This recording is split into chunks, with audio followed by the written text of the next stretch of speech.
एक छोटे से गांव में एक नन्ही सी बिल्ली रहती थी। उसका नाम था चिंकी। चिंकी बहुत ही प्यारी थी, लेकिन उसकी जिंदगी आसान नहीं थी। जब वह बहुत छोटी थी, तभी उसकी माँ उसे छोड़कर चली गई थी। अब वह अकेली ही इस दुनिया में जी रही थी।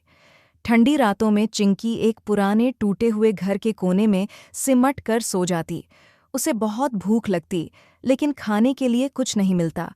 कभी कभी वह लोगों के घरों के बाहर बैठ जाती, उम्मीद करती कि कोई उसे थोड़ा सा दूध दे दे, पर ज्यादातर लोग उसे भगा देते। एक दिन बहुत तेज बारिश हो रही थी।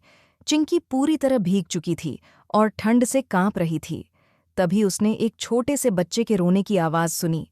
वह धीरे धीरे उस आवाज़ की तरफ बढ़ी। एक पेड़ के नीचे एक छोटा सा बच्चा अकेला बैठा रो रहा था।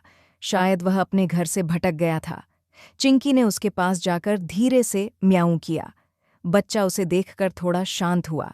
चिंकी उसके पास बैठ गई और अपने छोटे छोटे पंजों से उसे छूने लगी, जैसे कह रही हो, डरो मत, मैं हूं ना। बारिश और तेज हो गई। चिंकी ने अपने छोटे शरीर से बच्चे को ढकने की कोशिश की, ताकि वह कम से कम भीगे। खुद ठंड से कांप रही थी, लेकिन फिर भी वह बच्चे के पास से हिली नहीं। कुछ देर बाद गांव के लोग उस बच्चे को ढूंढते हुए वहां पहुंचे। उन्होंने देखा कि एक छोटी सी बिल्ली उस बच्चे को बचाने की कोशिश कर रही थी। यह देखकर सबकी आंखें भर आईं। बच्चे के माता पिता ने उसे गोद में उठाया और चिंकी को भी प्यार से उठाया। वे उसे अपने घर ले गए।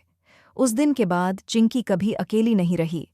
अब चिंकी के पास एक प्यारा सा परिवार था, गर्म बिस्तर था और रोज दूध भी मिलता था। लेकिन सबसे खास बात, अब उसे प्यार मिला था, जिसकी उसे सबसे ज्यादा जरूरत थी। सीख: कभी कभी सबसे छोटे और कमजोर दिखने वाले भी सबसे बड़े दिल वाले होते हैं।